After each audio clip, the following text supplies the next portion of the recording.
जय हिंद दोस्तों, मैं शुभाम आप सभी का एक बार फिर स्वागत करता हूं आपके अपने YouTube channel ST dream institute में। आशा करता हूं आप स्वस्थ होंगे, मस्त होंगे, जबरदस्त तरीके से अपनी पढ़ाई भी कर रहे होंगे। बिना किसी देर के चलते हैं आज के क्वेश्चंस की तरफ। क्वेश्चंस पे जाने से पहले एक बात मैं आपको बता देना चाहता हूं, अगर आपका भी एग्जाम एमपी पुलिस कांस्टेबल का आगामी दिनों में होने वाला है तो आपके लिए ये क्लास बहुत ज़्यादा महत्वपूर्ण रहने वाली है। हम बात करेंगे कि किस टाइप से आपका एग्जाम में किस किस टाइप से क्वेश्चन पूछे जा रहे हैं और कौन सा पोर्शन हमें पढ़ के जाना चाहिए और कौन सा पोर्शन हमें छोड़ करके जाना चाहिए। सारी चीजें हम लोग जानेंगे। सबसे पहले आज के क्वेश्चंस को देख लेते हैं। पहला क्वेश्चन हमारा कहता है कि पंजाब का प्रसिद्ध नृत्य है, भांगड़ा है, डांडिया है, भरतनाट्यम है। फटाफट से आप बता दीजिएगा।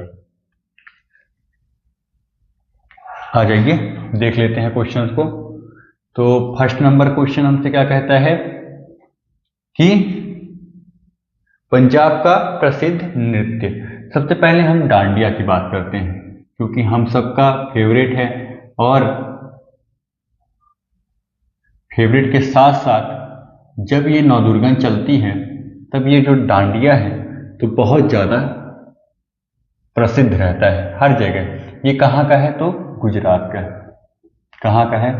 गुजरात का रहने वाला है। इसके बाद हम बात कर लेते हैं आपका भरतनाट्यम। भरतनाट्यम भरतनाट्यम की बात करते हैं तो तमिलनाडु का रहने वाला है।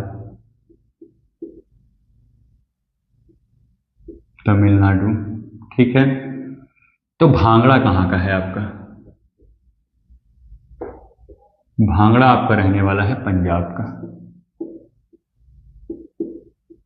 पंजाब का रहने वाला है। कहाँ का है तो पंजाब का है। डांडिया कहाँ का है? गुजरात का है। भरतनाट्यम कहाँ का रहने वाला है? तमिलनाडु का। भांगड़ा कहाँ का रहने वाला है तो पंजाब का रहने वाला है। आ जाइए नेक्स्ट क्वेश्चन की बात कर लेते हैं।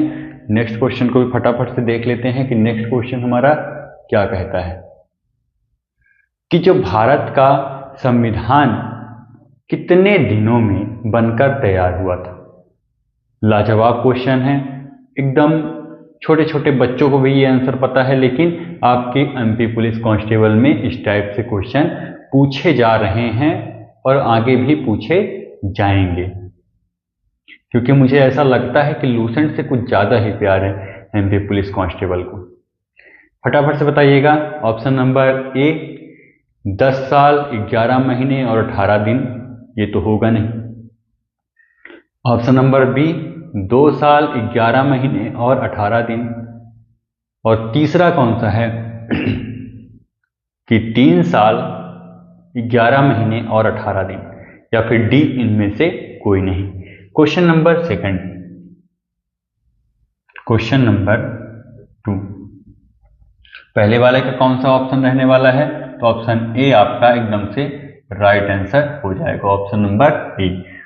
दूसरे वाले क्वेश्चन की हम बात करते हैं। तो अगर हम बात करें कि भारत का संविधान लागू कब हुआ, भारत का संविधान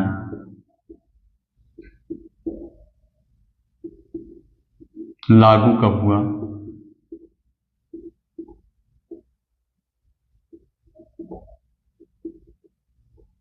छब्बीस जनवरी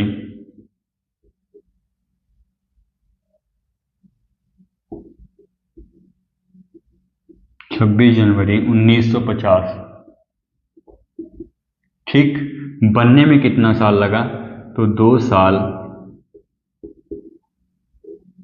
11 महीने और 18 दिन।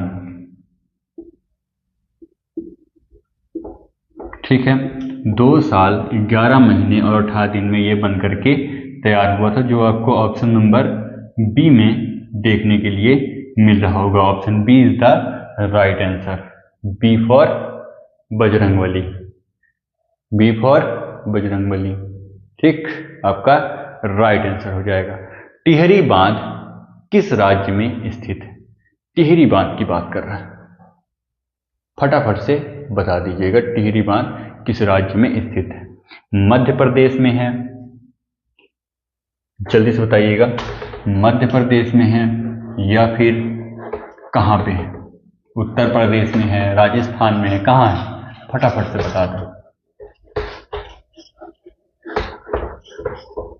कि कौन सा आंसर सही हो जाएगा, कौन सा आंसर सही होगा। Question number third, Madhya Pradesh की अगर हम बात करते हैं, मध्य प्रदेश अगर हम बात करें तो इंदिरा सागर बांध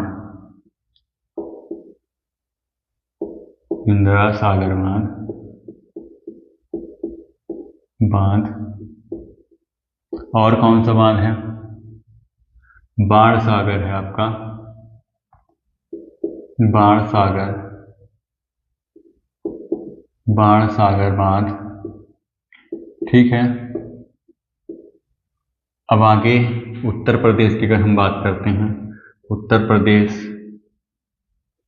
यहाँ के सीएम कौन है? मुख्यमंत्री योगी आदित्यनाथ जी, है ना। मुख्यमंत्री कौन है? योगी आदित्यनाथ जी। और कौन सा यहाँ पे रहने वाला है बांध? तो माता टीला। कौन सा? माता टीला बांध, ठीक, उत्तर प्रदेश का है। राजस्थान की अगर हम बात कर लें, ऑप्शन में राजस्थान है, बिल्कुल है। राजस्थान की बात करते हैं, राजस्थान का कौन सा बांध रहने वाला है? राणा प्रताप बांध, राणा प्रताप बांध, ठीक, ये आपको याद रखना है।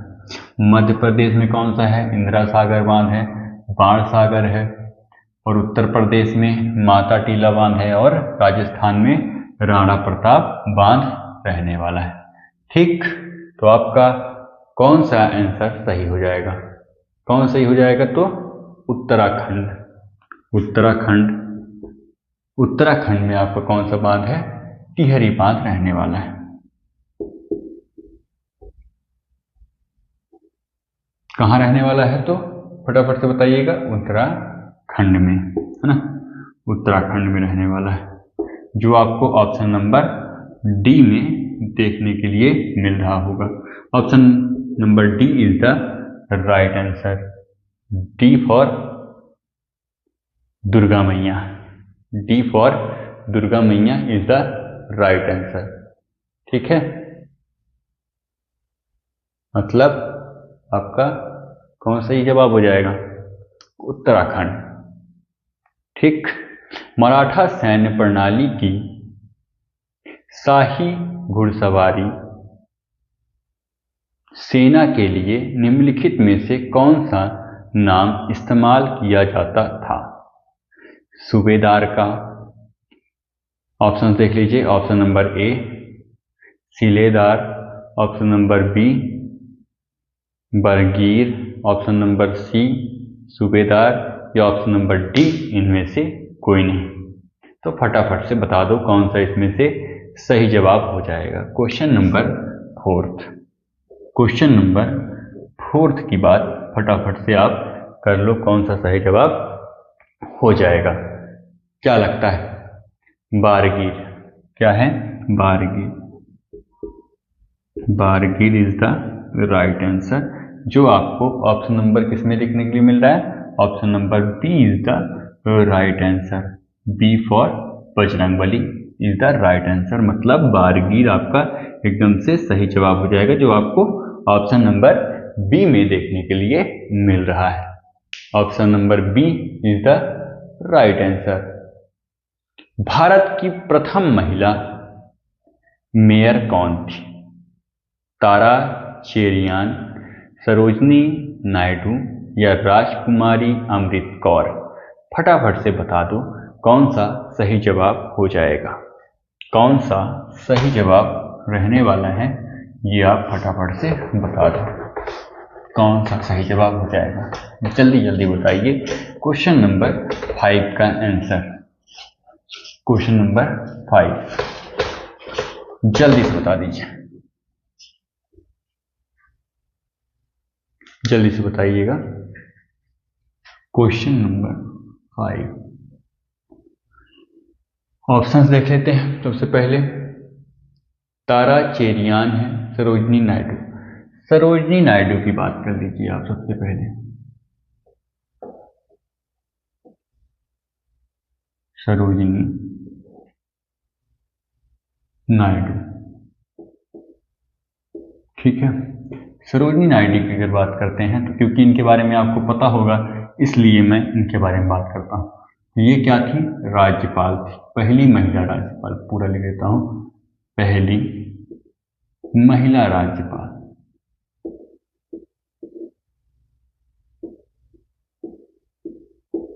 पहली महिला राज्यपाल थी। इसके बाद कौन बचा आपके पास ऑप्शन में? दो और ऑप्शन बचे हुए हैं, तारा चेरियान या फिर राजकुमारी अमृत कौर। तो राजकुमारी अमृत कौर की अगर हम बात कर लेते हैं, राजकुमारी अमृत कौर, अमृत कौर ये क्या थी? पहली महिला वायुसेना, ये भी मेंशन कर देना, वायुसेना पायलट थी, पायलट थी, ठीक है। अब आपके पास ऑप्शन बचा केवल option number A, Tara Cherian. Tara Cherian is the right answer, जो आपको ऑप्शन नंबर ए में देखने के लिए मिल रहा होगा। Option A is the right answer. आ जाइए नेक्स्ट क्वेश्चन देख लेते हैं। नेक्स्ट क्वेश्चन हमारा क्या कहता है कि भारत के 12वें प्रधानमंत्री कौन थे? भारत के 12वें प्रधानमंत्री कौन थे ये बताना है आपको। पीवी नरसिम्हा राव या option number B HD Deve Gowda या फिर option number C Inder Kumar Gujral या ऑप्शन नंबर डी इनमें से कोई भी सही जवाब नहीं है। फटाफट से आप बता दो कि कौन सा सही जवाब हो जाएगा।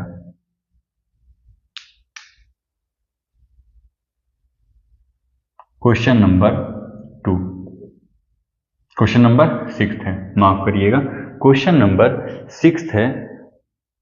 जल्दी से बताइए, जल्दी जल्दी बता दो फटाफट से, कौन सा सही जवाब हो जाएगा, क्या लगता है आपको? सबसे पहले आपसे अगर मैं पूछ लूं कि पहला प्रधानमंत्री कौन था? पहले प्रधानमंत्री, पहले प्रधानमंत्री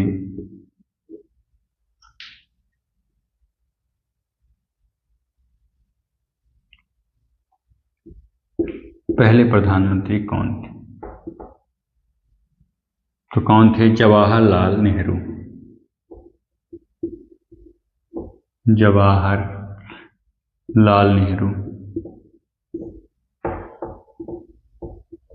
जवाहरलाल नेहरू जी, ठीक। दूसरे कौन थे? दूसरे नंबर के कौन थे प्रधानमंत्री? दूसरे नंबर के कौन थे? लाल बहादुर शास्त्री।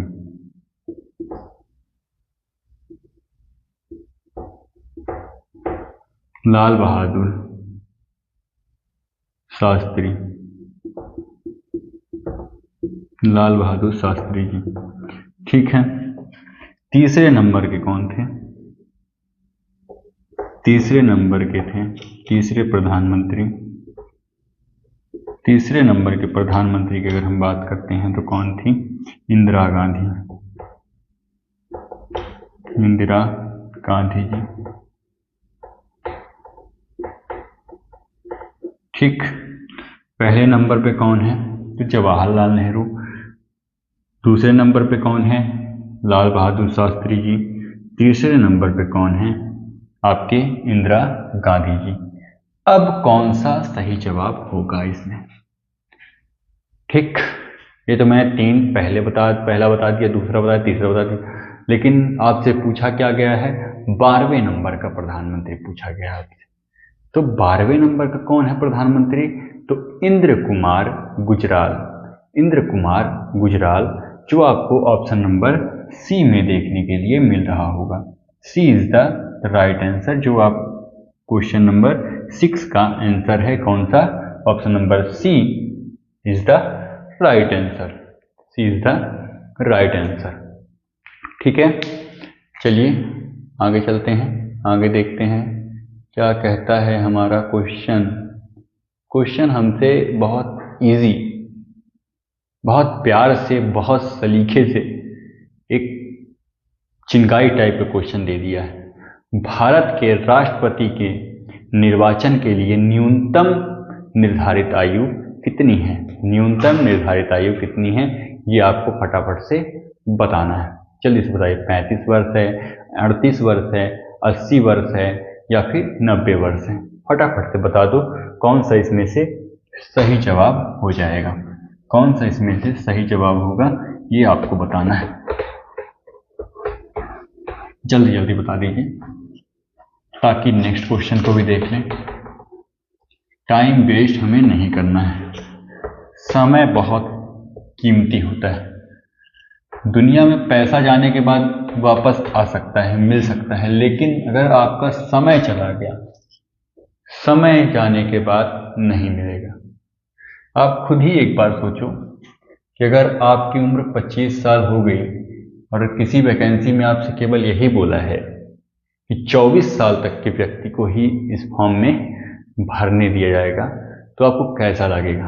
1 साल तो आपको चला गया, आगे बढ़ गया। तो इसीलिए कहा जा सकता है, कहते हैं कि सब कुछ वापस आ सकता है दुनिया में, लेकिन समय जो गया है ना, समय वो वापस कभी नहीं आने वाला। तो फटाफट से बता दो किसका राइट आंसर कितना हो जाएगा। तो 35 वर्ष। कितने वर्ष? 35 वर्ष एकदम से आपका सही जवाब होगा क्वेश्चन नंबर 7 का। अब आ जाइए क्वेश्चन नंबर 8 को देख लेते हैं। क्वेश्चन नंबर 8 हमारा क्या कहता है? गिर राष्ट्रीय उद्यान किस राज्य में स्थित है? गिर राष्ट्रीय उद्यान के बारे में आपसे पूछा गया है। गुजरात में है, कर्नाटक में है या फिर आंध्र प्रदेश या फिर असम में?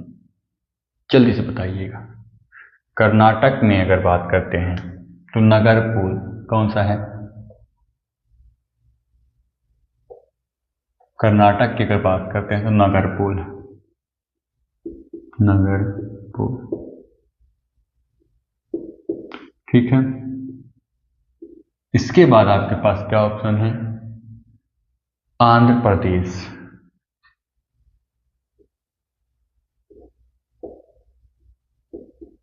आंध्र प्रदेश पापीकोंडा राष्ट्रीय उद्यान, पापीकोंडा राष्ट्रीय उद्यान,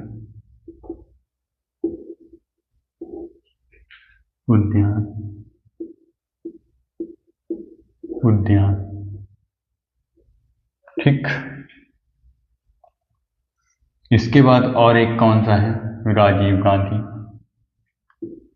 जो मुख्य है वही बता रहा हूं मैं आपसे, राजीव गांधी। राजीव गांधी राष्ट्रीय उद्यान, ठीक, राष्ट्रीय उद्यान, राष्ट्रीय उद्यान। इसके बाद आपका असम की बात करते हैं। असम की अगर हम बात कर लेते हैं तो यहाँ कौन सा है? मानस राष्ट्रीय उद्यान, मानस राष्ट्रीय उद्यान, राष्ट्रीय उद्यान। और कौन सा है? काजीरंगा राष्ट्रीय उद्यान,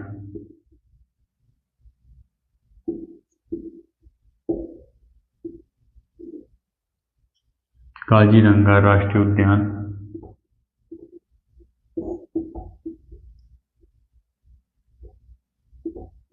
काजीरंगा राष्ट्रीय उद्यान, ठीक है। तो आपका राइट आंसर कौन सा हो जाएगा? तो गुजरात। गुजरात, गुजरात में कौन सा राष्ट्रीय उद्यान रहने वाला है? तो गिर राष्ट्रीय उद्यान, गिर राष्ट्रीय उद्यान, राष्ट्रीय उद्यान, ठीक, Gujarat is the right answer, जो आपको ऑप्शन नंबर ए में देखने के लिए मिल रहा होगा। Option A is the right answer. ठीक, चलो नेक्स्ट क्वेश्चन को देख लेते हैं फटाफट से। प्यारा क्वेश्चन है, बहुत ज़्यादा जबरदस्त क्वेश्चन रहने वाला है, जल्दी से बताइएगा कि मैथिली शरण गुप्त की प्रमुख पुस्तक या कृति है। यहाँ पे कर लीजिएगा, मैथिली शरण गुप्त की प्रमुख कृति है। ठीक, भारत भारती है, गोदान है, या फिर पद्मावत है, या शाहे नामा है। फटाफट से बता दो, गोदान किसकी है? सबसे पहले ये बताओ आप लोग। गबन और गोदान, तो गोदान तो आपकी मुंशी प्रेमचंद्र की रहने वाली है। ठीक, मुंशी प्रेमचंद्र जी की है कौन सी? गोदान। अब आपके पास बचा कौन सा? पद्मावत। पद्मावत किसकी है? जल्दी से बताओ, कमेंट बॉक्स में बताना है। ठीक है, मैथिली शरण गुप्त की अगर हम बात कर लेते हैं तो भारत भारती कौन सी है? क्वेश्चन नंबर 9 का जो राइट आंसर हो जाएगा वो Bharat Bharati. Bharat Bharati is the right answer, जो आपको ऑप्शन नंबर ए में ही देखने के लिए मिल रहा है। A is the right answer. Question number 10th, question number 10th की अगर हम बात करते हैं तो 10th नंबर क्वेश्चन हमारा आज का लास्ट क्वेश्चन रहने वाला है। चलिए जल्दी से बता दो, जूडो का संबंध किस किस देश से है? किस देश से है जूडो का संबंध? ठीक है, जापान से है, पाकिस्तान से है, फ्रांस से है, या फिर भूटान से है। अगर हम बात करते हैं किसकी, जापान है और पाकिस्तान। पाकिस्तान की अगर हम बात करते हैं, पाकिस्तान की अगर हम बात करते हैं तो पाकिस्तान का कौन सा रहने वाला है? यहीं पे लिख देते हैं, पाकिस्तान का हॉकी। ठीक, फ्रांस की बात कर लें, फ्रांस का जो राष्ट्रीय खेल रहने वाला है वो कौन सा है? तो फ्रांस का आपका कौन सा है? फुटबॉल। फुटबॉल। और आपका भूटान की बात कर लें, भूटान की अगर हम बात करते हैं तो भूटान का जो रहने वाला है वो हो जाएगा आपका क्या? तीरंदाजी।